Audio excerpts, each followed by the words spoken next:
School কলেজের মেয়েদেরকে মাল মাল বলে ইফটিজিং এর শাস্তি। দুই যুবকের চুল বেঁধে মেয়ে সাজিয়ে দিল পুলিশ। সুন্দর করে চুল বেঁধে গার্ডার দিয়ে করে দেওয়া হয় চুলের ঝুঁটি। এরপর অভিযুক্ত ওই যুবককে ঘোরানো হলো রাস্তায়। এই ভিডিও এখন ভাইরাল সোশ্যাল মিডিয়ায়। অনেকেই বলছেন ইফটিজিং এর শাস্তি এমনটাই হওয়া উচিত, তাহলে আগামীতে আর কেউ সাহস পাবে না। ইফটিজিং এর অভিযোগে এই দুই যুবককে আটক করে তাদের চুল সুন্দর করে ঝুঁটি বেঁধে দিল পুলিশ কর্মীরাই। কান ধরে ক্ষমা চাইল দুই যুবক।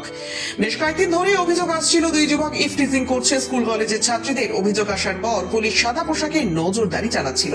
স্কুল কলেজের ছাত্রীদের থেকে অভিযোগ এসেছিল একটি স্কুটি করে ওই দুই যুবক সানগ্লাস পরে স্টাইল মেরে স্কুল কলেজ টাইমে ঘুরে বেড়াচ্ছে বাস স্ট্যান্ডে, আর তাদের মাল মাল বলে কটূক্তি করছে।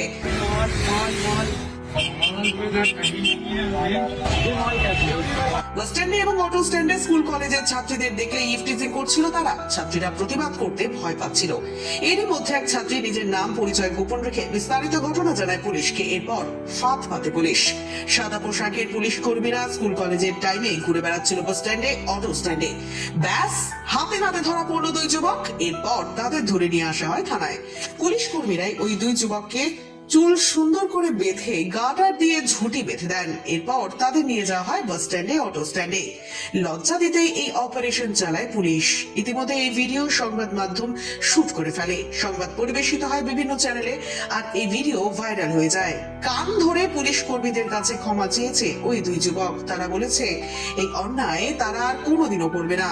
মেয়েদেরকে দেখে ইফটিজিং টিটকারি করা ভুল হয়ে গেছে বলেই তারা স্বীকার করছে পুলিশ প্রশাসনের কাছে। এই ঘটনায় খুশি স্কুল কলেজের ছাত্রীরা। তারা বলছেন পুলিশের এই পদক্ষেপে আগামীতে কেউ আর এই অন্যায় করার সাহস পাবে না। এই ঘটনাটি ঘটেছে মধ্যপ্রদেশে।